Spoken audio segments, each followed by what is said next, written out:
Welcome to By-The-Bywater, a podcast on the Megaphonic Network. I'm Ned Raggett. I'm Oriana Schwint. I'm Jared Pekacek. And we're here to talk about all things J.R.R. Tolkien, his work, his inspirations and impact, creative interpretations in other media, languages, lore, rip-offs, parodies, anything we think is interesting. Thanks for joining us.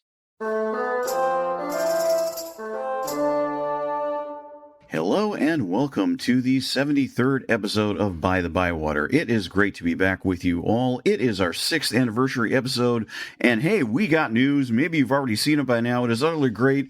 Jared has won the Crawford Award. It's awesome. This is great. It's, right. Yeah. All right. So Jared, give us the details. I mean, we've known some of it, but any more you can share, and it really seems like a remarkable thing. It is. So the Crawford Award is... Well, it's an award given by the International Association, the Fantastic in the Arts, I believe. It is given to first fantasy novels. So, like, the first fantasy novel that you personally publish. If you've done sci-fi before, but you're writing a fantasy novel, you can win it. So it's a big deal. And I won it. So I get a fancy plaque and everything. It's nice. It's a big deal. It's a huge honor. And, like, the list, as Ned has pointed out on social media, the list of prior winners is like, I'm in good company. Yeah, You're in incredibly good company. So, geez, I mean, Jonathan Lethem, of course, probably the most well-known in general author. But, I mean, you have folks like Charles DeLint, who basically the award was created to give him an award. And then everything sort of continued on from there back in the 80s. And more recently, folks like Charlie Jane Anders, Carmen Maria Machado, R.F. Kuang. I mean... Yeah. And even like the previous two are The Saint of Bright Doors, which was like a juggernaut, and The Spear Cuts Through Water, which is a fantastic book. So it's like, oh, man. So exciting. It's a huge deal. It is really great. So basically no more imposter syndrome, okay? Well, I wouldn't go that far. And I will also throw in that an earlier your fraud winner has only grown bigger. I know. I've duped even more people into thinking I'm good at this. Amazing. I'll quickly throw in that one of my favorite winners from earlier years is the author Michael Scott Rohan. And yes, that is spelled the same way, but it is derived from its original French name. So no Tolkien connection, but very good trilogy that he won for way back when. I highly recommend it. Anyway, we could go on from there, but yeah, I mean, that's blow us away news. Really, really great. And as I've said, we're not an award-winning podcast, but we now are a podcast with award winners on it, so we'll take that. So anyway, links to the association, the award, and more on that in the show notes. Worth checking out. It's a heck of a thing. And hey, think of that as an amazing reading list of past winners to go back and read through. I mean, there you go. And if you haven't read The West Passage by now, why?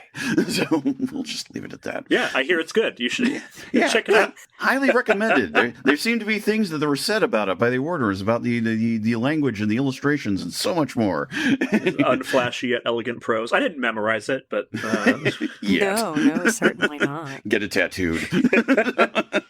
Wrapping around your torso. Just starting a back tattoo now of like every official bit of phrase that I've got. Run out of room in a couple of years. What to do? Your own illustrated man. I know. Anyway. I could run out of room on the West Passage alone. Like, not to brag, but you have to get a new body. We could go on. Celebrating Jared rightfully for the rest of this episode, but there's actually stuff to talk about, both topic and a little bit of news. Just one bit, but it's a good one. Jared, please. Floor is yours.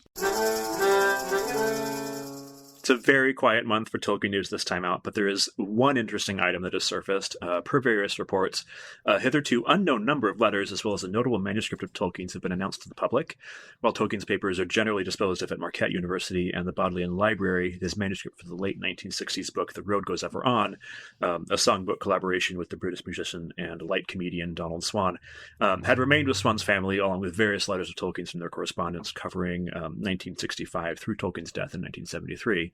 The collection has been acquired from the Swann family by the British film Jonkers Rare Books and will be offered for sale in April at the New York International Antiquarian Annual Gathering, should anyone be inclined to put in an offer. Though, since it was purchased for around $600,000, we suggest not paying in petty cash. Besides details on the collaboration itself, including notes on pronunciation and language that would factor into the eventual accompanying album, Poems and Songs of Middle-earth, the letters include various friendly asides and comments, including a note of retrospective frustration regarding the typist hired to transform his eventual Lord of the Rings handwritten manuscript into a formal piece, who, per Tolkien, had submitted arias for cries and highballs for high halls, to which we can only say, cheers. I mean, bottoms up. Yeah, we have to create the high halls highball, I think. I know, right? What did you suggested? Mead? It definitely needs to involve mead and some kind of cordial, right? Yeah. Surely. We'll work it out. Elderflower? I don't know. Yeah. That's a good idea. I've got literally got some elderflower tonic water around. Maybe something could be done with that. Elderflower tonic water is so good. It's very good indeed. So, cheers to that and cheers to everybody. But yeah, no, interesting substitutions. I mean, given Tolkien's, writing, his writing could be clear, but when I think about the state of the manuscript, and I've seen various photos and things like that, I'm sure. Mistakes are understandable. I'm not sure about these specific mistakes. Because, just from context alone, you're like, highballs? I like the idea of the cries and arias. So, what was the context for that one? I mean, was it literally imagining operatic Nazgul? The arias of the orcs. I mean, or something. it is possible that the typist was just as confused as the rest of us, Simply put. So. Yeah, I mean, even his own son putting together all the history of Middle-earth stuff, there's I don't know what this word is. Yeah. So, and boy, was it. Yeah. Again, when we see samples of some of the stuff that Christopher's working with the history of the Middle-earth, barely legible scrolls, it's sort of like, man, you teased the words out of that very well. I could never. So, truly amazing. So anyway, there's really about all the news we have for now. Everything else, good or bad, in terms of other adaptations, things hiding away for now. Maybe it should stay that way. But let's move on to another adaptation that we said we talked about. We frankly were very pleased at some of the initial reaction we got from people going like, "Oh, I'm so glad you finally did this." Well, here it is. So the first topic is mine, so I will begin. Prior to the release of the Peter Jackson adaptation of The Lord of the Rings, it would be easily understood if the idea of any kind of successful and reasonably faithful adaptation of the book into a dramatic medium seemed like a fool's game, based on any number of attempts beforehand. We've talked in earlier episodes about the three notable animated adaptations of the late 1970s and early 1980s, Rankin Bass's TV productions of The Hobbit and The Return of the King, as well as Ralph Bakshi's 1978 version of The Lord of the Rings, all of which have any number of issues with them one way or another, and we'll have links to those in our show notes. But besides those versions, as well as a scattering of stage attempts, including a version of The Hobbit that became popular for school-level productions, there had been a variety of attempts to bring Tolkien's world to life in a medium that didn't have to worry about budgeting for visuals at all: radio. Dramatic audio-only productions, whether more serious or more comedic, began in the early 1920s on radio, apparently first in the US, and then rapidly spreading elsewhere, including the UK by the middle of that decade.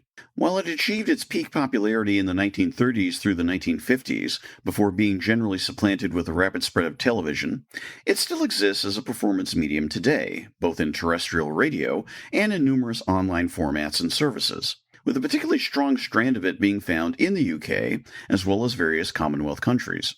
The BBC, in particular, has featured radio dramas for 100 years now, ranging from classics like Shakespeare to various literary adaptations to fully commissioned new works. Tolkien's Middle-earth work was first adapted by the BBC for radio in 1955, with a now long-lost and apparently little-loved adaptation of The Lord of the Rings, aired shortly after the first publication of The Return of the King. The scripts were only recently rediscovered by researcher Stuart Lee, but Tolkien felt the adaptation was very poor in general, though it did lead to wider awareness of the books at the time. More successfully received, though it's unclear if Tolkien ever bothered to hear it, was a 1968 adaptation of The Hobbit. It too had its tapes erased at some point, but is available thanks to a home recording of the broadcasts that has since been released by the BBC. But it was the third attempt at a BBC radio adaptation of Tolkien is what hit the jackpot all around: the magisterial, nearly 13-hour-long 1981 version of The Lord of the Rings.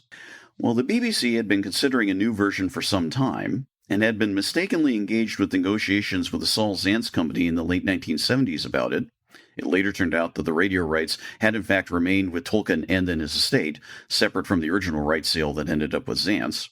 The cast turned out to be a random pitch by a younger freelance writer. Brian Sibley had first started writing radio plays for the BBC in 1976, mostly originals. When asked by Richard Amundsen, the head of the drama script unit, to submit a list of possible books for adaptation in 1979, Sibley included The Lord of the Rings, a book he'd first read and deeply enjoyed during an extended hospital stay, on that list. Soon one thing led to another, resulting in a commission for what proved to be a 26-episode series, each episode running for half an hour. Sibley was paired up with a more experienced hand, Michael Bakewell, to break down the book into a full adaptation. Meanwhile, as a result, and almost certainly a specific condition of securing the rights directly from the estate, Christopher Tolkien provided general pronunciation guidelines via recordings, as well as approving the final scripts all around. Notably, this makes this adaptation the only one in any dramatic form to have such an official imprimatur from the estate, unless you count The Rings of Power, which I am not. The series was recorded in a 2-month period in 1980, overseen by a pair of directors, Jane Morgan and Penny Lester, and involving a cast with a number of notable names from UK drama all around, whether also famous worldwide or with a closer-to-home rep. The most striking development in retrospect was the casting of Ian Holm, already considered a top-notch actor all around, as Frodo, making his later casting as Bilbo in the Jackson films a noteworthy callback and comparison. Gandalf was portrayed by another legendary figure, Michael Hordern, with a massive series of stage credits as well as screen and TV ones, as well as a famed late 1970s run as the narrator and portrayal of all the characters in animated versions of Paddington the Bear and his misadventures with London life. Another key part, Aragorn's, went to Robert Stevens, with a resume and reputation not far removed from Hordern's. At the time of recording, he had rebounded from a rougher patch in the 1970s and was taking up a variety of roles in many fields once more. 4 further castings are worth noting. The first would be a figure with no real equivalent in the Jackson films, the narrator, played by Northern Irish actor Gerard Murphy. The next 2 are connected and especially remarkable due to the circumstances of playing their characters. Michael Graham Cox as Boromir, and Peter Woodthorpe as Gollum. Both, in fact, had played the same roles before for Ralph Bakshi in his animated 1978 adaptation, and by default had a chance to portray their characters in much more specific detail than in said film. The final casting of particular interest is for Sam Gamgee, which partnered the more experienced Holm with a younger actor who had worked his way up from regional theatre to more regular London stage appearances and other BBC radio and TV work in the prior couple of years. He's credited as William Nighy, but you likely know him better as Bill Nighy, now one of the UK's most well-known and honoured acting legends in turn. With sound effects and technical support from Elizabeth Parker, the last leader of the famed BBC Radiophonic Workshop, and an original score by operatic composer and arts commentator Stephen Oliver, the series originally ran from March to August in 1981. It was an audience and critical success, and helped cement Brian Sibley's association with Tolkien to the present day, including his making of books on the Jackson adaptations and his recent editing of The Fall of Numenor. The series has been rebroadcast numerous times around the world, including an American version where Tammy Grimes was the narrator instead of Gerard Murphy, while it has been made available in successive tape, CD, and digital versions as well, in many cases combining the original episodes into hour-long episodes, and in later years, including newly recorded framing material featuring Holm as an older Frodo looking back on the quest prior to his departure from the Grey Havens. While overshadowed by the Jackson adaptations by default, this adaptation is still considered by many to be the most generally faithful to the original text. It is certainly not one-to-one, and to repeat my earlier point, the feeling is often magisterial, but sometimes at the expense of a certain easier liveliness, while other dramatic and technical choices, especially from a distance, are a little head-scratching. We'll have more to say about that in turn. But many people have since spoken about how they were introduced to Tolkien's work through the series as children. Bill Nighy commented once in an interview about how fans had told him they grew up listening to tapes of it in family cars on long journeys. That puts me in mind of a really lovely piece from last year from one of the publications I myself write for, The Quietus. The writer, Skye Butchard, wrote about similar memories involving her father's fervent love of the adaptation, his death while she was still fairly young, and wider meditations on archiving, her trans identity, and finding connections and solace through the series and beyond. We'll link it in the show notes, but to quote its conclusion, quote, "Returning to The Lord of the Rings this time, there are several moments that catch my ears in new ways. When Frodo is gearing up to leave the Shire for good in Episode 2, Merry and Pippin know Frodo's plan. You are miserable because you don't know how to say goodbye, Merry tells him. They bravely decide they're coming too. I get choked up. Rather than being stuck in time, this adaptation grows with me. I don't know if my dad would have heard it the same way, but I know he'd be happy I'm still listening." End quote. And with that, I open up the floor. Well, 13 hours, a lot to talk about, that's for sure, and I know you've had various thoughts along the way, but maybe casting the net wide, I guess is the first time you had both heard it all the way through. How did it land? I mean, I'm not expecting everyone to agree with me, so what do y'all think? Staring contest. We try to figure out who's going. I'm not like a huge radio play person. I think it's like it's good. Like, don't get me wrong, it's good, but this is not my favorite way to experience things. So that's kind of my very high level. Although Ian Holm is so good, I'm so sad that we were deprived of a visual adaptation with Ian Holm as Frodo. I think that would have been really amazing. I'm sad that we didn't get to have that. Yeah, I'm in a similar position where I don't handle long form audio stuff very well. There's a ton of fiction podcasts I would love to get into, but I know that I just won't process half of what I'm hearing. So it made it hard to really appreciate what was happening.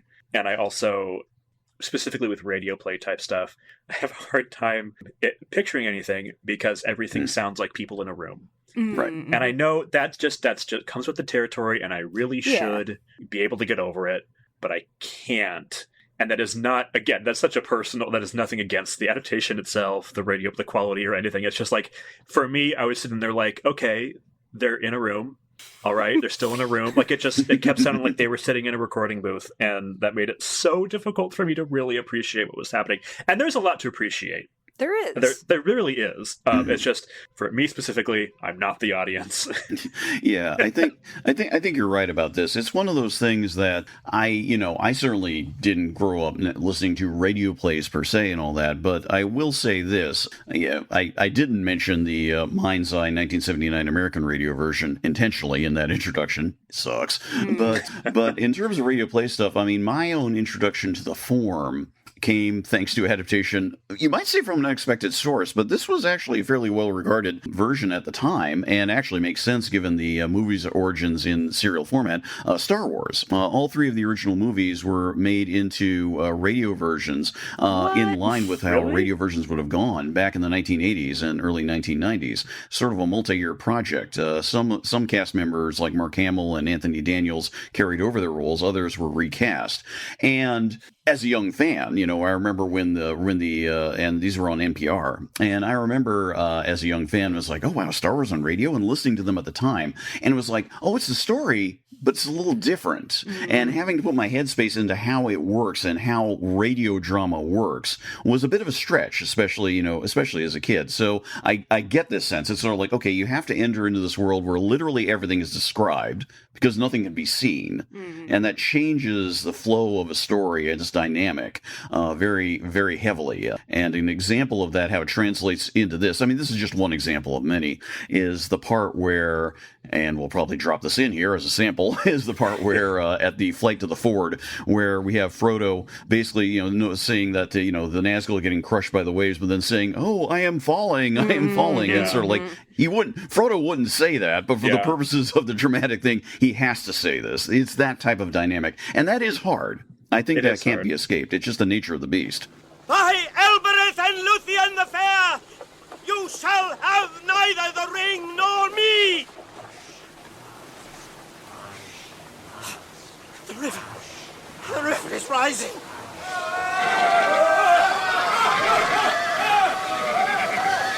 I'm falling! I'm falling!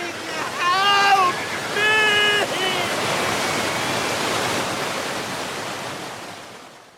Yeah, that's another thing that I have issues with. And I promise I liked stuff about that, but having characters describe to other characters who are present what is going on is always it's so hard to do right. This, I would say, doesn't often do it right. But nobody does. So it's not... You can't. It's just such a... look, Mary, the ring wraiths are doing those. Or Mary is right there. He's looking too. I wish I was a bigger person, a more generous soul. I'm well, not, and I apparently. think, like, you know, there is something to, like, I think about all the people who were very excited and who, you know, heard this growing up, and nostalgia is a powerful thing. Yeah. It's a good adaptation. Yeah. I will say it is. It does a lot better at a lot of things than the movie. Yeah. Having the long runtime really helps, but like the characterization, I think, is so much better. Like, Yeah. especially I was talking about this in DMs, but like I love this Aragorn. This Aragorn for me is this is where we this disagree. is where we differ. Yeah, I think this Aragorn is so much better than Viggo Mortensen's, and I'm on record, with the movie episodes as being like I don't like Mortensen's Aragorn very much, because he's so like steely and like I wouldn't want to be around him. But this Aragorn is like warm to me. And Oriana may feel differently, but he feels more like a human being. He's not as intense and like staring at things constantly. He like takes time to laugh and joke with people that this Aragorn kind of doesn't, or that the movie Aragorn kind of doesn't. It felt a lot closer to how I picture book Aragorn, which I really enjoyed. The instant he started talking, I was like, oh, thank God. I wanted to believe you were a friend before this letter came.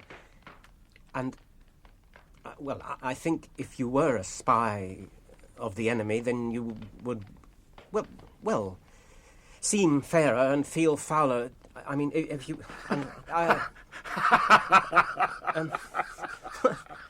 You mean I look foul and feel fair? No. Is that it? All that is gold does not glitter. Not all those who wander are lost.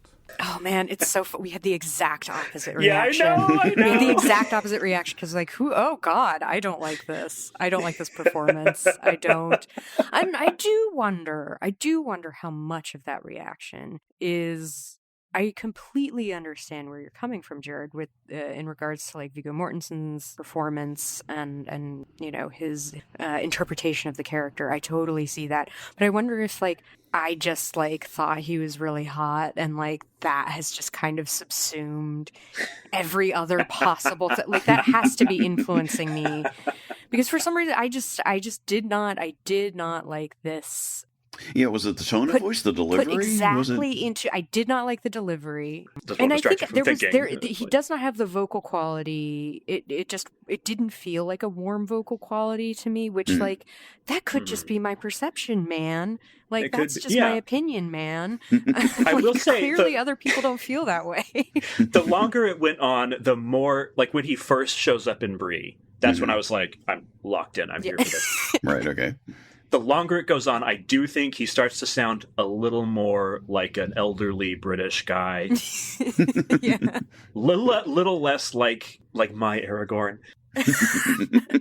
But he still has moments as it goes on where I was like, overall, I do prefer this Aragorn to Viggo Mortensen's, and people can burn me an effigy if they want. I know that's what I'm gonna do as soon as we get off. I have my Jared effigy already and waiting. Yeah. Here's your award. Now as for this voodoo well, doll. you can't argue with me. I won an award. That's true. That's so true. Actually, your get out of jail card from here on in. I know. I'm going to put the plaque right where you guys can see it while we're recording, just to remind you who you're dealing with. Welcome to the internal politics of the podcast, everybody. The thing I was going to say, Robert Stevens is a very interesting guy. His career was partially derailed due to he was backing up. He was married to the fairly recently departed Maggie Smith for a number of years. What? In fact.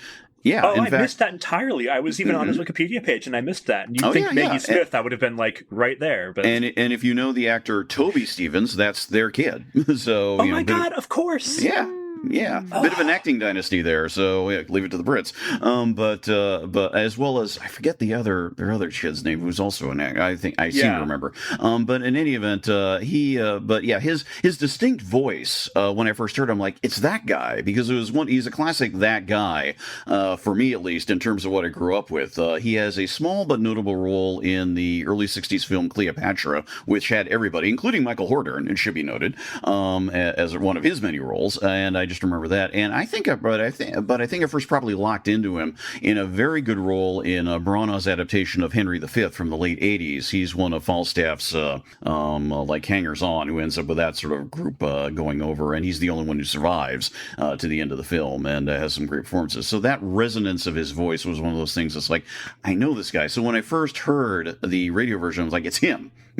For me, it was one of those flashes of recognition. It's such a distinct voice. And my own thoughts on the performance are, it's kind of in between you two. I really do like it, and I think it's something that it's not an arrogant Aragorn, which is key. And Aragorn in the book has his arrogant moments, but it's not constant. And I think the fact that he's sort of contemplative, maybe sort of easygoing, things like this, has a little bite of wit when need be. Is I think to its credit. But yeah, no, I can kind of see where you're both coming from. It's still a strong performance. Let me shift over to another key one. Having mentioned him, I really enjoy Michael Hordern as Gandalf. Yes. I think it's a very striking performance. But what do you both think? Oh, yeah. Yeah. 100%. I'm a bit more mid. I'm a bit more. There were parts that I was like, yes, like I'm living for this, and then other places. I mean, maybe it was based on the day. I did get COVID, so kind of dealing with that while listening. So kind of depending on like literally when in the day I was listening to it, depending on like the 10 different cycles of feeling weird and bad and then feeling okay and then not. Is the brain fog rolling in or rolling out? What's happening? So that is totally possible that was affecting my perception of things. Bill Nighy. I knew that he was in this, but for some reason, I don't know, didn't realize or had forgotten that he was Sam, and I was like, who's Bill Nighy in this? Yeah. I was like, oh my god, it's Sam! Holy 50% of the time, at least, I was like, I could not properly appreciate his performance because to me, Bill Nighy is Slarty Bartfast. So every time Sam talked, I was like, it's an old man in a furry robe. And I couldn't... There were times when he sounds least like Bill Nighy, I was able to forget. Yeah. But the rest of the time, I was like, I have one mental image of Bill Nighy, and it's Slarty Bartfast. Which the irony is that the original radio Hitchhiker's Guide to the Galaxy radio version had broadcast a year or two before this version, so it's and that's kind of the radio production of that era that I'm incredibly familiar with. That's its own separate story, but yeah, maybe sort of stepping around to that. Actually, I'd love to come back to some of the characters, but let's sort of step back a bit and let's maybe talk before we get even more of that and more about some of the particular performances, and definitely want to loop back a bit more on Hordern and definitely a bit more on Nighy and of course Ian Holm and much more besides. But let's step back and consider the structuring of the story for the purposes of this production, of this adaptation. It intrigues me because it's a very, and I'm sure you picked up on this, it's a very post-Silmarillion production because there are hints and things, drop-ins all over the place for the fans who have read that book, and in some cases even have read Unfinished Tales. You can tell that sort of trying to plug in things as quickly as much as possible, to a degree, not overwhelmingly. But it's one of those things I find is sort of I think they handled it well enough, but sometimes I wonder. So is kind of my take. But do you have any particular thoughts on that? So yeah, I wish I understand the structure of the book would not pass muster with almost any editor today, probably, because it's so here's this long stretch with one set of characters, and then we're going back in time to start at the same point with another set of characters. You can't. That's so difficult to do in any medium that's not literature, and even in literature, it's hard to pull off. So I get things have been kind of put through the blender a little bit, but I do think where it suffers most from that is the beginning, because I think it is a mistake not to ground the story as thoroughly in the Shire as the book and even the movies do.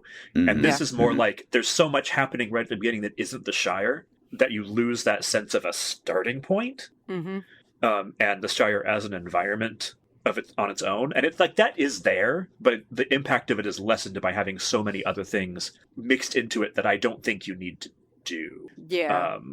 But the rest of it, it made it difficult for me to know when an episode was going to end, because I was like, are we in Return of the King now? What's happening? But that's a minor, that's not that's that's not a problem. It's just me knowing the book too well.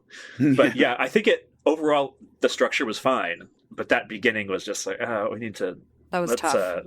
Slim this down a little bit. I have a fondness for that beginning in a weird sort of way, precisely because it is so atypical. It sort of almost makes it distinct, for lack of a better term. But I get what you're saying. To explain for people who haven't had a chance to hear it, the way the story begins after, as nearly every adaptation has to do, is sort of like, let's give you a brief bit of summary as to what's going on, and then it goes into the titles or the equivalent of the titles on a radio version, is that we don't start in the Shire. We start on the borders of Mordor with Gollum, basically just going around and getting captured by a slightly melodramatic orc or some other figure. Well, so that was one of the, not to interrupt, but that was one of the key mistakes I think it made, was having, it just sounds like he's talking to some guy. Yeah. Yes. Like, it's not scary. Go. You! Us! Miserable creature. Why are you lurking here? No, not lurking, precious. Looking. Yes, we're looking for our birthday present, aren't we, precious? Yes, that's all. The Lord Sauron has no liking for those who pry and spy. Spying? Prying? We meant no harm, precious. Yeah. And that's not a structural issue necessarily, but it's like, it made me worried at first, like, what am I in for? Because this is not, this sounds like a cashier at a Tesco. I thought it had gotten mixed. I thought it like the track had been put in the wrong place. I was like, what are they actually like? Yeah, it was disorienting in a way that wasn't helpful for me. But how much of that, I wonder, is just our familiarity? Like, we're so used to the way the book and the movie do it. Probably a whole bunch. Yeah, because at the time, it's your point about especially familiarity with the movie. Here's a good sort of comparison. Christina Scull, who is along with her husband Wayne Hammond, has worked on many different Tolkien-related projects, has said in later years, neither she nor Hammond. Again, these are both people I've known of for decades.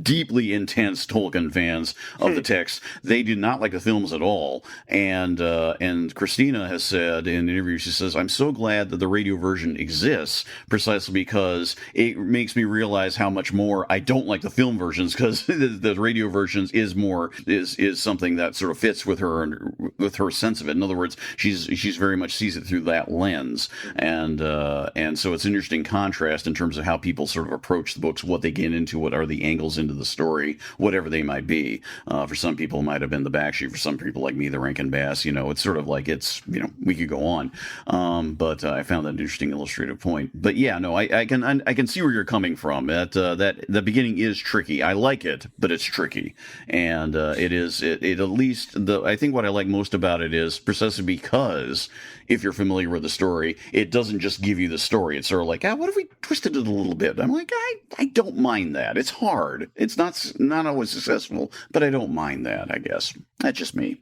It's a lot gentler than the movies. I like I'm more responding to Skull than you, I guess, but fair enough. I think she's a lot of the points I like in the movies, but a lot of the points she makes about them are totally valid. Like the impulse in the movies is always towards violence and heightened drama, and the radio version is much more leisurely. And it's like, no, it takes time for stuff to happen, right? As it does in the book, and I liked that a lot. You have things like Gandalf admitting to being wrong about stuff, which, and I think in the movies doesn't really happen, but specifically I'm thinking of in the book and the radio play when Frodo's waking up in Rivendell and is like, what are the Black Riders? And Gandalf is like, they're the ring wraiths, and if I had known they were out, we would have gone way earlier. I'm so sorry about that. And I think that's such a key, not on its own a key scene, but a key element running through the stories. Is like Gandalf gets stuff wrong, other people get stuff wrong too, and they get to react to their own mistakes and think about it more.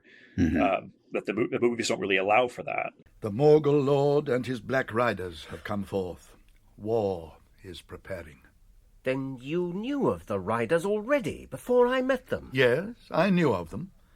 The Black Riders are the ring wraiths I once spoke to you of, the 9 servants of the Lord of the Rings. But I did not know that they had arisen again, or I should have fled with you at once. Like if Aragorn at Amon Hen going, I'm just screwing up here. Every choice I make is going wrong. And in the movies, he's like, let's hunt some orc. And that's I hate that. Yeah. But I think that's one of the things that this adaptation captures really well is the more contemplative or contemplative or whatever, I don't know, the quality of the story. Boromir has taken his road, and now we must make haste to choose our own. Our choice, then, is either to take the remaining boat and follow Frodo, or else to follow the orcs on foot.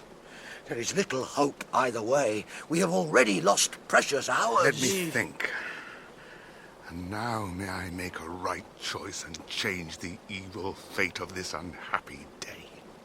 Yeah, I'd agree. I'd agree there.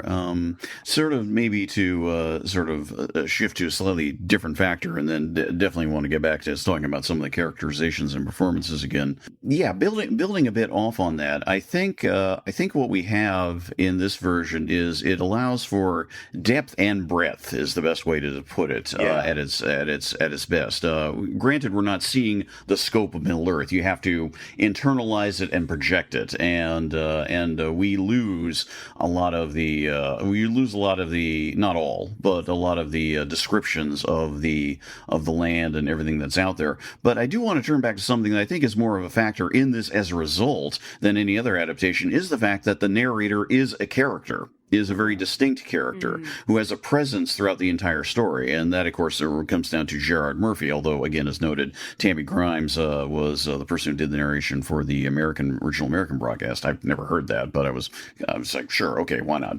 But I think Murphy's is an interesting role because the narrator's voice in the text is so key. It's something that narrative voice is, this describing the landscapes, describing what's going on, things like that, is something that it's not invisible when you're reading Lord of the Rings, but it's a presence. And having Murphy as a distinct presence throughout the presentation here, even though he's not doing one-to-one with the narration from Lord of the Rings, although a lot of times he is, the adaptations really do rely on the lines. I think really brings a certain character and depth to the story that we don't get otherwise by default in visually based productions, because you don't need it. You don't get that. Yeah, it provides something extra. It's a little hard for me to nail down, but I think Murphy has a very particular good sort of like steady resonant voice, like, okay, a reasonable storyteller. I can deal with that.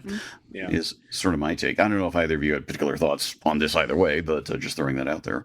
Yeah, I mean, I think this is something that Christina Skoll points out too, is that it kind of makes you want more of the narrator, or at least me, where I'm like, there's not enough. It's like enough where you're like, forget about it for two. Like, I think it should be more prominent, not only because I really like the descriptions, but also because it's not consistent enough to feel as intentional as it should, I think. Yeah, the narrator solves a lot of problems if you use him properly, like the characters telling each other what's happening. You can, maybe rely on him a little more. I loved, like, when he does show up, like, I love when he was reading Faramir and Éowyn on top of the Houses of Healing, and, I love the passage where it's, the raven hair and golden streaming in the wind, and I thought he did a beautiful job with that. Upon the walls of Gondor stood Faramir and Éowyn. A great wind rose, and their hair, raven and golden, streamed out, mingling in the air. The sun was unveiled, the light leapt forth, and the waters of the river Anduin shone like silver. Yeah, I did want a little bit more.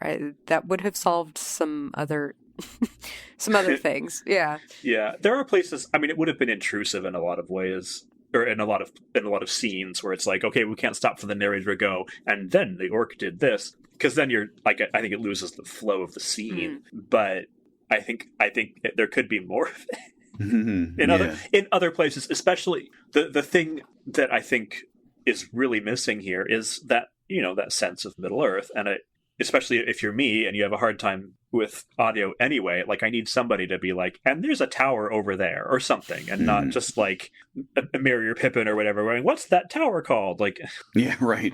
I need a little more grounding than people just talking about what's going on. Right, to avoid some Bob expositioning going on, as does inevitably happen, as we discussed. Which, what can we do? But these are good points, and in ways I hadn't even thought of that. But I think these are very good points, something to sort of meditate on. Maybe just sort of turn back now to some of the performances again. So, briefly discussing Hordern as Gandalf. The thing I think that's different from him and McKellen's performance in the films is that he's sort of like a comfortable, kind, caring old man with a little stern aspect, but he's not as bitchy. is kind of the way I would sum up his performance versus McKellen's. Is kind of that's my read of it. It's sort of a thing there. So, which I do wish there was a little more bitchiness to it, because I know Gandalf in the book is not quite Gandalf in the movie, but he does get in a few good shots at people, and I wish that was a little more present. Yeah. Book Gandalf is kind of a bitch. Yeah, and I love that for him. Yeah, I think it's great. I love it. And for us, what a gift. What a gift. Truly so. What does it mean? Speak, friend, and enter. That's plain enough. If you're a friend, speak the password and the doors will open. And what is the password? I do not know. Then what was the use of bringing us to this accursed I do not know the word yet. What are you going to do then? Knock on the doors with your head, Peregrine Took. I will seek for the opening words. You best seek swiftly. Those are the voices of wolves. Be patient. Well, we haven't talked about Ian Holm's performance. He was so good. I really, really enjoyed him. I thought he was just outstanding. It's remarkable. I mean, to my mind, and admittedly, I think the redone version with the little like framing things as pre-Grey Havens Frodo, sort of introducing things, as a lot of people said that's the version they listened to because that was the one that came out some years later. It makes it even more so. But I think as it stands, I really love the distinction how you can tell audibly the difference between very young Frodo, the one at the birthday party. Hello, Frodo. Hello, Gandalf. Did I hear you say something about fireworks? You did. I always thought Gandalf's fireworks were a Hobbit legend. Did you know? Can I take a peep? You can do better than that. I can? Yes, you can make sure no young hobbits go sneaking off with any. Not a single squib, mark you. All right. And that includes you, Frodo. Oh, very well. Versus the more comfortably middle-aged Frodo, which matched Ian Holm at the time. Ian Holm at the time was, I believe, in his mid to late 40s. Oh, my God. Yeah, I think. I'll have to double-check on that, so, but I'm pretty sure that was the case. I'm going to do a quick look at that right now. Anyway, he's playing Frodo as written, as more of a middle-aged hobbit, which, of course, was a big distinction between, when the movie was cast, we had Elijah Wood. Nothing against that fantastic performance he gave, but it is not so quite young. the literary... He was so damn young. He's That's so weird. Yeah. Whereas this version of Frodo, and let me check here. Oh yeah, no, he was the year this was released, it was recorded the year before Ian Holm had just turned 50. So what? Yeah. What? Yeah, so the fact that he was able to get a young, enthusiastic Frodo well, and then also be able to, I think, perfectly deliver this sort of like still winsomely adventurous, would love to do something, and then everything happens to him and how he reacts to it. I think it's a deeply strong performance, and I think in balance with Bill Nighy being very good, as incredibly good as Sam. Just no bumbler like in the backstreet Lord of the Rings. Thank God. I know, right? It's like like Sean Astin giving Sam proper dignity, and I think in ways giving and both the actors giving their own distinct version of that dignity in their respective performances, and I think Nighy's is really fantastic. Sam. Not resting. Is anything wrong? Oh, no, nothing's wrong. What is that smell? I've got a bit of stew for you and some broth, Mr. Frodo. Pretty good. But you should have been resting, Sam, and lighting a fire was dangerous in these parts. But I do feel hungry. What have you stewed? It's a present from Smeagol. What? Yeah, brace of young conies. for me, the crucial scene, or a crucial scene, well, one of them is the one I've talked about before, and that's in many times, that's the famous one where, Frodo and Sam talk, fall asleep, and Gollum comes up and is almost going to turn, but then it's all ruined, very well done. But I think the thing that always gets me is the sequence in this one, in Cirith Ungol, where Sam offers to carry the ring. Frodo reacts very violently and things like this, and then when Frodo catches himself and he talks about it, he just suddenly has this moment, he completely breaks down, and I think it's Holmes' best moment in a very good string of incredible moments throughout, where he just sort of gives into a sheer despair. He just finally can't. So he just talks about, I wish I had never ever seen it. You feel the character completely losing it. You feel the character having been pushed to this edge, and even though things are better, or the fact that he had to do this and almost was threatening to kill Sam was just it broke him. And that's something we really don't get. We don't get in the movies, and you do get in the books, but I think this really externalizes it to a very vivid degree. It's a striking performance. Sam, what have I said? What have I done? Oh, after all you've done for me, forgive me. It's the terrible power of the ring. I wish it had never been found. Yeah, it's so much, I don't want to say earthier exactly than Elijah Wood, but Elijah Wood kind of gets more ethereal and kind of evaporates as things go on, which is a valid choice. Sure. But here he has all these moments where he's on the verge of losing it, snapping at people or being really irritable, which I don't know that I necessarily see that in the book so much, but it's a very interesting read on the character. She's just some middle-aged man who's really tired. It feels more mature, of a performance in that sense, with someone who has lived a while and is going through this horrible thing, and is having real he's already trouble had to deal with xenomorphs, and here he is with the ring. It's his life, he can't get a break. Rough couple of years. Yeah. and Ian Holm anticipating all the weirdos at conventions. Yeah.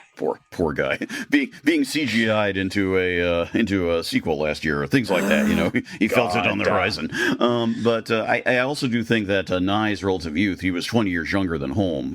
Really, that dynamic plays itself well. It's not that Sam has to be necessarily a younger Sam by that much. It's not really teased out as such in the book. But it suits the idea that one is to the Manor and all that. It's always a complicated dynamic. I never get the sense that Holmes Frodo is looking down on Nighy Sam at any point.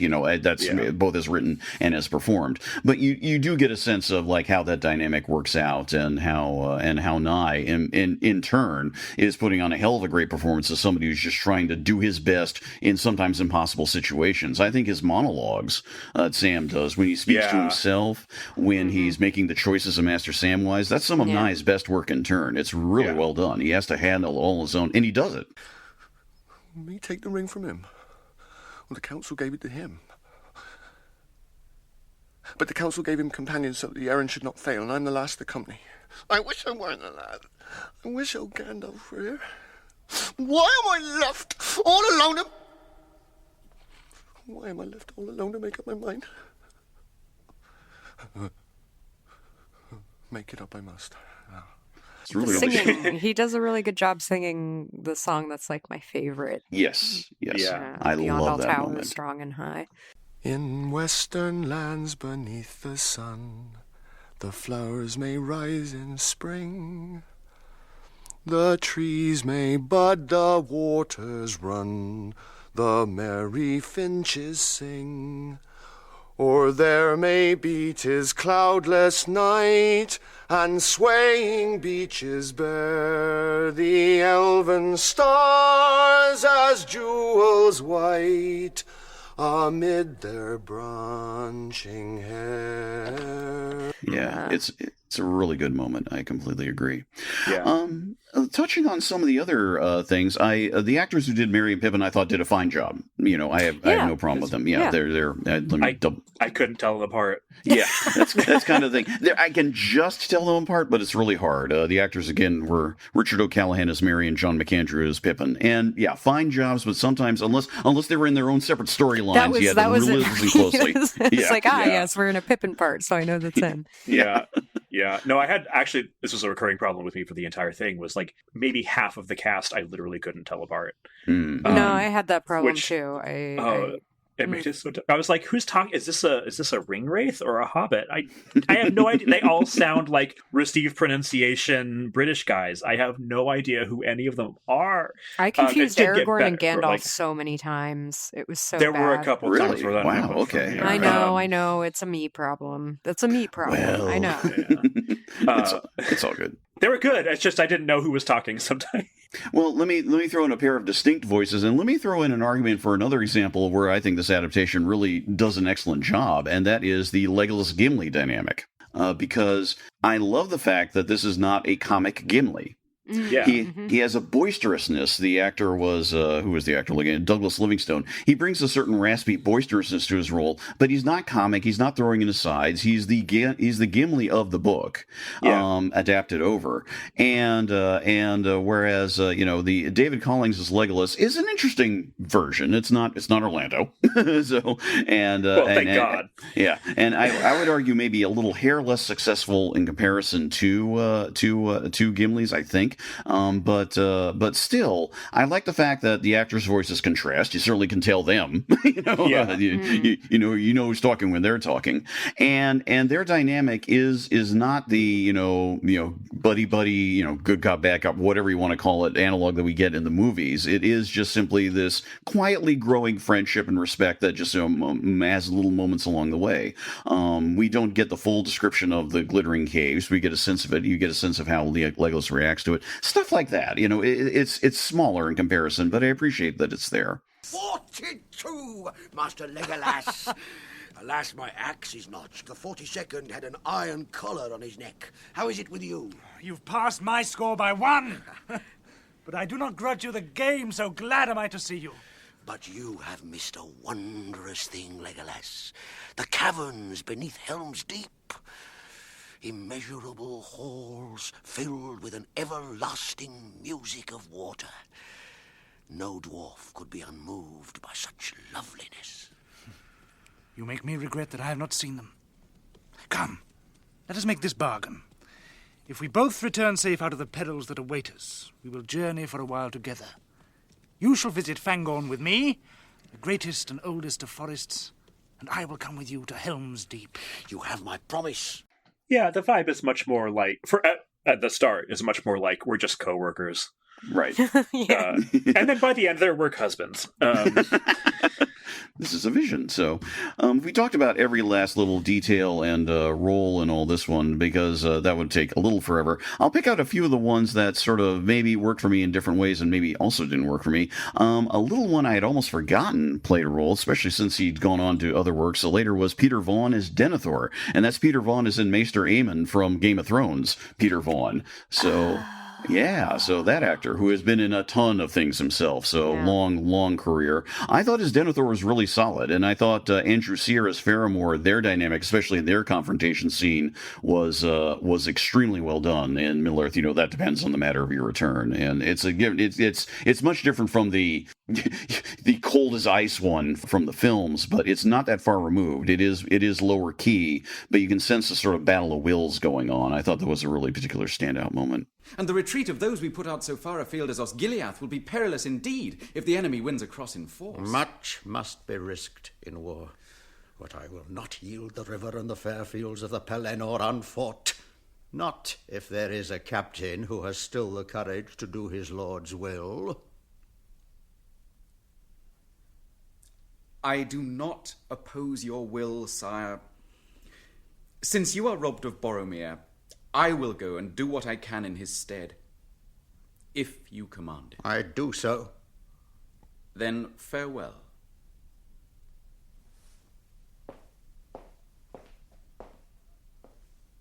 But if I should return, think better of me? That depends upon the manner of your return.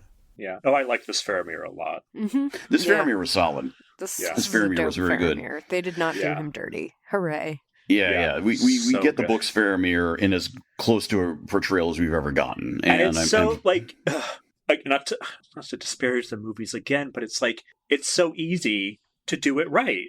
It's there. Like, it's right there. Like, you can, I was going to say visibly, he audibly struggles over the decision of whether to take the ring or not. Right. Mm-hmm. But it's not like, oh my God, we're kidnapping you and taking you to my dad. It's just like, okay, I'm over it. I'm not that guy. And it's done. Like, it's so good. And it's not hard to just have Faramir be Faramir. But yeah, good Faramir. Yeah, that whole confrontation scene of Faramir in the temptation scene with Ian Holm and Bill Nighy in their roles, I think that's a really good sense of all three actors really working together extremely well. You know, who knows, how it was recorded and assembled, but yeah, I do get a sense that my feeling is they're all there and they're all reacting to each other, even though it's audio only. It's in the moment, and I think it's really remarkable. I think it's very well done. So yes, an excellent choice. So salute to Andrew Sear, one of the cast members who does not have his own Wikipedia page, but I hope you had a good career, wherever you are, if you're still with us. So. But handsome is as handsome does. Now's a chance to show your quality. So it seems. So that is the answer to all the riddles. The one ring that was thought to have perished from the world. And Boromir tried to take it by force. And you escaped and ran all the way to me. And here in the wild, I have you. 2 halflings and a host of men at my call. And the ring of rings. A chance for Faramir, captain of Gondor, to show his quality. Draw your sword, Sam. Stand by me.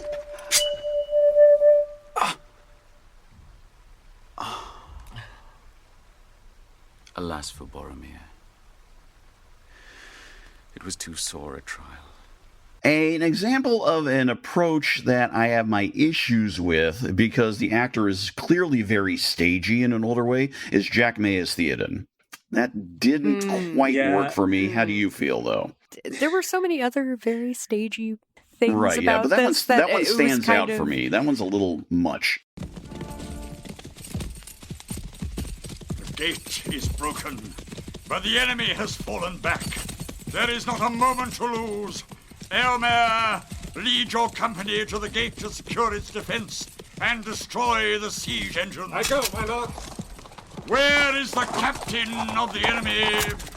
There, where the banner with its black serpent flies in the wind. He's seen you. He spurs towards you. And we shall advance to meet him. Now, Snowmane, you have ridden hard and long, but bear me now against the adversary. Ride with me, Durnhelm! I think that blended in with a bunch of the other very stagey things for me. Yeah. So I just kind of, it didn't stand out as bad. Right. It was just filed away, and well, this is just a thing to deal with. Fair enough. So he for me, he definitely fell into that thing that I was just complaining about, where it's like it's a bunch of people with received pronunciation. Mm-hmm. Right. And it's like, not that he should sound foreign or something, but there's no, you absolutely know when you're reading the book that Theoden speaks differently from Denethor. Yeah. You don't necessarily know what the distinction is, but they have something different in their speech, different accent, something else is going on. I don't know what. This doesn't exist in this version. So I was like, he just sounds like a British actor. There's no, I don't know who to blame or whatever for this, but there's no distinction between between anybody in Rohan and anybody else, which, I mean, the movies kind of do, but it helps that visually they're distinct. Yeah, you can get, it's a little easier to get away with it when... Yeah, and I don't need him to have some kind of weird accent exactly, but he's just being stagey. He's proclaiming his lines, and that's kind of like, do something else, please. I don't know. I don't know what, but something else. One final acting performance. Again, there are many more that could be talked about, but again, we could get a little too lost in the weeds, especially in all the received pronunciation. But a distinct one, and again, one of the two that carried over from the Bakshi films, along with the role of Boromir, was Peter Woodthorpe as Gollum. Now, I don't know if you were comparing him to his version in that one in the Bakshi, but here I think. My feeling is that, if Andy Serkis is the Gollum for a lot of people, and quite understandably so, this is up there in its own way. I do really like Woodthorpe's version of Gollum in this production. My own sort of standout moment for him is fairly early on, although I think he has very good moments throughout.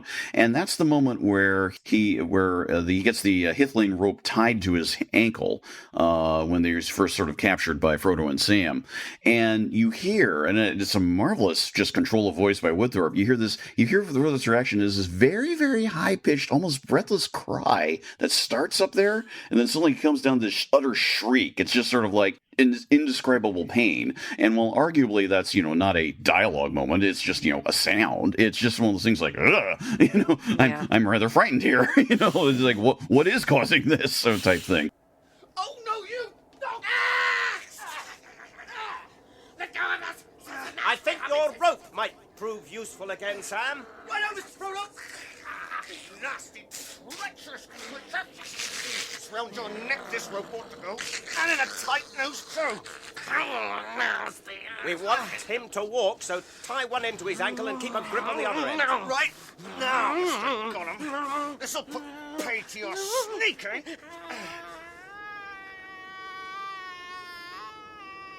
What's the matter with you? If you will try to run away, you must be tied. We don't wish to hurt you. The rope's not that tight. It hurts us! It freezes, it bites us! Twisted it! Curse and take it off as it hurts us! No! I will not take it off you! But having said that, Gollum is such a type of character. We all kind of know what he talks like, and yet there are so many different ways to do it. We've had Brother Theodore, of course, from the Rankin Bass, and then we had Andy Serkis, etc. What do you think of Woodthorpe in this particular version? I'm less enthusiastic than That's you. fine. What? I know you didn't like him. I know you didn't like him in the Bakshi film. I think you said he was like Quentin Crisp, which I still think is an amazing comparison. So if you still like Quentin Crisp, that's fine. He, to me, sounded too much like somebody doing a voice. Okay. Rather than a character, he sounded like mannerisms, and every time he spoke, I was like, this man is wearing a tweed jacket and he's probably got a pipe nearby. He didn't sound like Gollum. He sounded like somebody doing a Gollum voice. And Okay. Not that he I don't know. It's a very hard thing to pin down without being able to point to an audio sample and be like, that right there. But it's just a little too mannered, and I think I liked it better in the movie. Interesting. Okay. All right. I think having that visual helps remove some of that's the probably artifice. I think. Okay. Yeah. Fair. Like we can accept the artifice of animation a lot more easily than just the artifice of like people talking in a room, pretending to be something else. Yeah. And I mean, it's not that I want everybody to imitate Andy Serkis or whatever, but it just, I don't know. It wasn't there. It was like this is a placeholder for something. Is how it read to me. No, and he's like, it's not that I don't know that he's doing anything inherently wrong at the same time. Like he was saying lines the way I would assume they should be said. It's just like again a little too mannered. No, that's more than fair. So, I get that. So this is not a bad answer. It's accepted. So, okay, a couple of other points, and keeping a slide on the time, just to sort of wrap it up. There's a lot more that can be said. Again, 13 hours is no joke, but at the same time, a sort of key thing and a key difference ultimately from some of the other adaptations is that there aren't change is happening. So there are very, very few of them. There are a couple of, elided moments. We don't get anything of Tom Bombadil, for instance, and that's fine. So, most adaptations do the same. So, but everything else, is so touched on. It's like, if you know the book, you don't need us to outline what's going on here. You'll sense the reductions, but you'll be able to run with most of it pretty well. But maybe to touch on sort of more on the sort of technical or more behind the scenes arguable aspects. So in terms of the sound, production design, sound effects, etc., that was from, again, Elizabeth Parker in the Radiophonic Workshop. That laugh may tell you something right there. So what'd you think of that? I mean, in my mind, it's up and down, because some of it is so obviously electronic, it's a little hard to deal with in context. Like, the whooshing of Gwaihir's wings always sort of... Sure. That sort of throws me. The sound effect of the ring, like, it makes sense that they would need to have something like that. I totally understand. It's very silly. A lot of this stuff just very silly. I kind of liked the ringing in the ears, as it were, of the ring. Oh dear, but yes, that wasn't intentionally. I just couldn't remember how to pronounce the technical term. Well done. Tinnitus. I don't know. I liked that. That's what made me laugh. And this is not a sound effect thing. I know where you're going. Is the freaking eagle. The freaking eagle, man. I hate the freaking eagles. I know. The context here for people. So Oriana talked earlier about how well Gerard Murphy delivers the description of Faramir and Éowyn, the hair blowing out together as they're on the brink of doom in Minas Tirith, and it's all very, very, it's very striking and all that. And then, as in the book, an eagle comes to let people know. It's in the book. There's a song that's printed out about basically revealing the news, like, "Hey, we won," type thing. Yeah. But and we can insert a clip right here for a second. Yeah. See, Éowyn, the darkness has passed. And look, how a mighty eagle comes to us from out the east.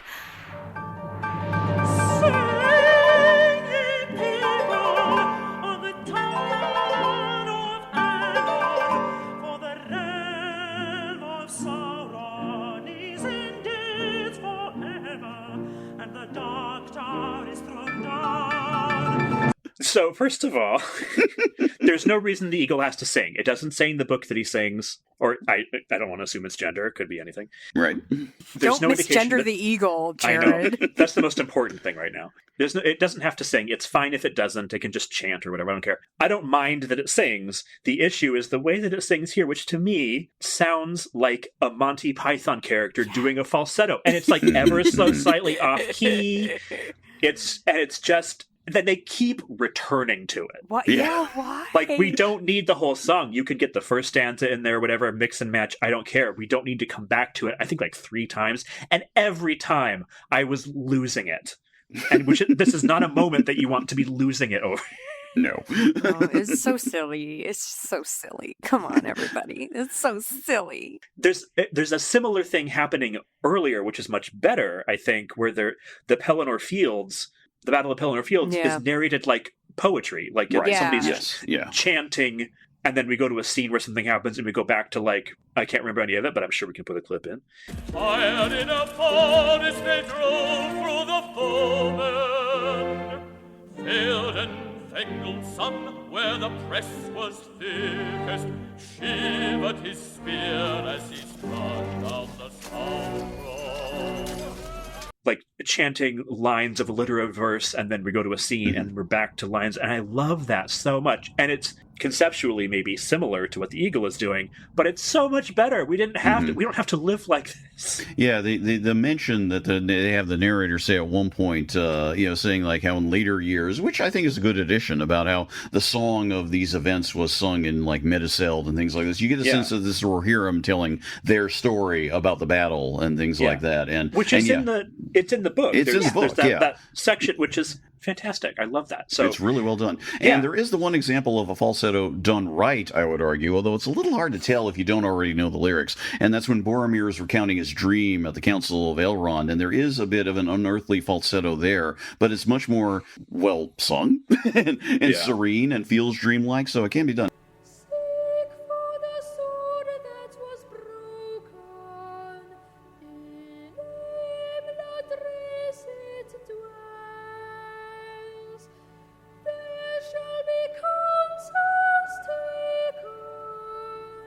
Strong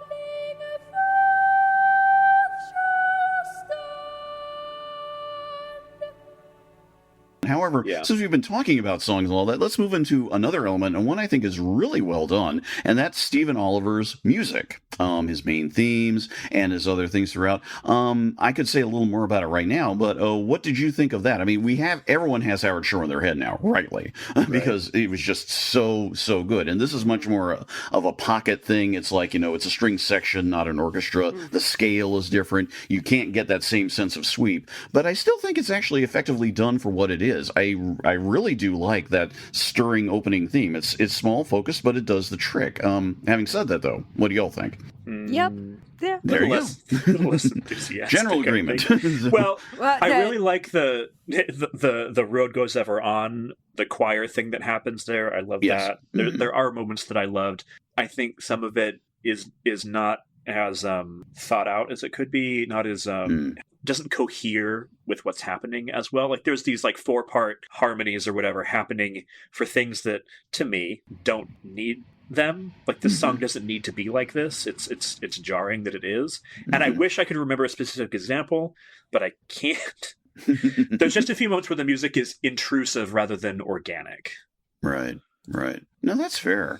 I mean, just to throw in a bit more, Stephen Oliver, I find him a very interesting character. He was only 31 when he did this, so maybe it's also an example of a young composer. He'd already been composing operas. He unfortunately died young too. He died when he was only 42. He was a victim of AIDS, and that's a shame. It would have been interesting to see maybe where he gone from there as time went on. I'll also throw into something that I only learned the other day. He is the uncle to John Oliver. That John Oliver. Oh, really? What? Yeah. Surprise. So when you think about how John Oliver and the band Colbert are both essentially have Tolkien connections in this sort of weird sort of way, it's kind of funny, but plays out. But yeah. So interesting family. So one could go on. Yeah. Well, that sort of covers sort of like things we could talk about, and there's more we could go into. But in some respects, there's not much more we can go into. Either we'd have to go hyper deep, or we'll just sort of what's the point? Given the length of our episodes, we've touched on it. But as you heard with Sky Butchard's quote that I gave at the end of the opening, and also I was reading this in the social media reactions. People really grew up on this series, really loved it, and I can see how its influence would last precisely because, especially in light of the films, and especially people sort of like, gee, it'd be nice to hear a version where they did the version, did the book and all that. I think it will always have a certain pride of place. I think Andy Serkis's reading of the book is probably its closest rival in that front. If you want a dramatic, redone version of the story as opposed to simply reading it, those are probably your two best choices. Beyond that, though, I'll throw it open to you. Do you have any sort of further last thoughts on this now that you finally heard it and gone all the way through? I mean, we picked apart a lot of things. At the same time, my sense is, even so, there's still a lot to like about it. Oh, yeah. Yeah. Yeah. Well, I mean, there's a few specific little things that I did want to mention. Like Go ahead. Yeah. Very minor, but I loved it. After Pippin looks in the Palantir and is trying to recount what Sauron says, he retches and gags before he whenever he's about to quote Sauron, he's physically repulsed by the words he's about to speak. And I was like, oh, a great use of the audio medium, because in I don't know, visually it might work just as well, but for this medium it's like, yes, oh, that's so great. Then he came.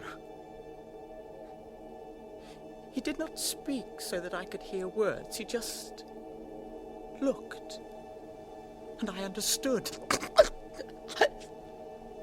So, you have come back. Why have you neglected to report for so long? The other thing, speaking of performances, I cannot remember her name, Galadriel. I don't remember the actress who does it, but I thought she was great, especially the temptation scene, where she never quite loses her serenity. Right. But she's not quite losing it in a way that's very clear she's on the verge of losing it. In place of the Dark Lord, you will set me up as queen. And I shall not be dark, but beautiful and terrible as the morning and the night, fair as the sea and the sun and the snow upon the mountain. dreadful as the storm and the lightning, stronger than the foundations of the earth. All shall love me and despair. Which I thought was beautiful. Mm-hmm. I mean, I don't mind that scene in the movies. I know a lot of people hate it, but here it's like she doesn't lose her dignity, but you can hear the struggle in her voice so well. And I'm just like, yes, thank God. I'll throw in the actress's name is Marion Diamond, so credit to her. Yeah, good version. Oriana, any last thoughts yourself? Yeah, this is just a tough medium for me. Yeah, it's just a tough medium for me. That's more than fair. I can't, because I can't listen to stuff with words in it while I am like working or doing other things. I just can't. I can't do that. So yeah, same. It's difficult to find 13 hours to devote to anything. But I'm very happy this exists. Let's put it that way. There you go. Yeah. And I'll throw in I'll conclude my way of like enjoying this. Sometimes I don't want to say this was the ultimate best way to hear it, but of the times I've listened to it over the years, I'd say I've listened to it, maybe we're talking over 30 years time now. I maybe listened to it about counting for this episode about 5 times, I'd say. Just one of those things I've had around and sort of kept in mind. My favorite version, sort of maybe building on what you said there, Oriana, was 1999. I had gotten at that time I got all 4 of my wisdom teeth out, and I knew I had just to sort of sit and do nothing for a long time, and just letting that play, letting that play in the background, going like, it's a familiar thing. I'm rather doped up and out of it and all the rest of it. This is perfect. I'm not saying you have to do that to sit and enjoy it, but it does require a certain kind of concentration that you do have to give this medium that in some respects is harder to do if it's a film or things like this, or you're just watching on TV. I think there's a real truth there, but I think it's the type of thing that if you carve out the time for it, let it sink in, adapt to its curiosities, as things that all 3 of us have talked about, the fact that a medium like this requires things more that you would never deal with in a visual-based production where you can see things, where you don't need everything explained and things like that. You have to sort of adapt to where it's at, and that's sort of a trick. But is it worth it? I mean, I think so. I think it's I think everyone should at least give it a listen once, just to sort of see how something can be done, for the rarity of it being indeed an official, as close we'll get to an officially, granted, please do type thing from, if not Tolkien himself, then from Christopher Tolkien, because he certainly didn't do that for anything else and didn't want to. And yeah, so an interesting experience. And just one final note, again, don't listen to the 1979 American radio version. That will cause you to... The more you say that, the more I want to listen to it. That will cause you to die. Wow. I'm surprised that you didn't make us listen to that one. Because even I have my limits, and you would kill me. I would already be dead. Look, if we didn't kill you for Silver Call Duology and Sword of Shannara, like... Yeah. I know how far I can push you people.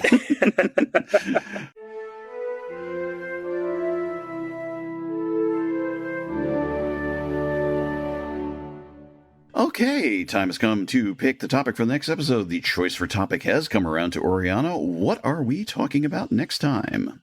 Well, speaking of Aragorn, I think we should talk about Aragorn, but not just Aragorn. I mean, yes, just Aragorn, but also Aragorn as representative of the monarchy, as lens for how Tolkien viewed the monarchy. I think, I don't know, I feel like we're all thinking about monarchy a little bit more these days than we might have in the past. So that's what we'll be talking about next time. Oh, you mean mad kings and conniving viziers? I wouldn't know anything about that. So, well, we'll keep that in mind. So, all right. So that'll be our topic for next time. So, and in case anyone's out there listening, have we done one on Aragorn before? We have, but not this particular lens. And there's certainly examples to bring in from him and from others as well. In fact, I can think of you offhand. It'll be a good subject. So, with that in mind, we look forward to catching you next time. As always, thank you very much for listening. As always, you can find us at megaphonic.fm/bythebywater online. You can also email us at bythebywater@gmail.com. And you can find the show, as well as all three of us individually, on Blue Sky for various social media updates and things like this. As always, please consider joining the Megaphonic.fm Patreon. That will give you access to the Discord. You can join us for random discussions about many different things, and, of course, find out more about the various other shows on the network. They're all great, and they're all worth it. Trust us, it's good stuff. So we appreciate it all very much. Thank you very much for listening. Once again, deeply appreciated. We will talk to you all next time. Until then.